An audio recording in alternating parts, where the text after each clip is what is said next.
come on, come on, come on. I really need that last paycheck to post before my rent's taken out.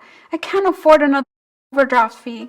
How do I do this to myself every single month? I'm such an idiot.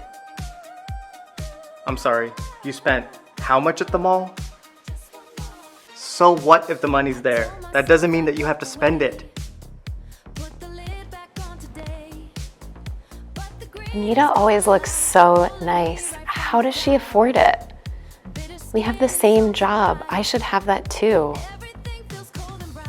Ugh, like, what is wrong with me?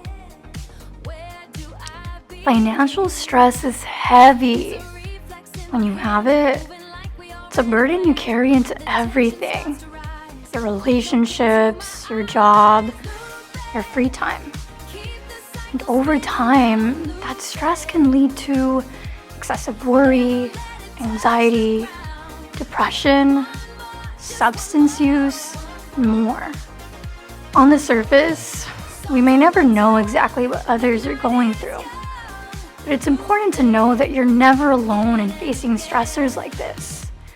And by gaining a greater understanding of what shapes our financial well-being, we can begin to own what's in our control and let go of what isn't.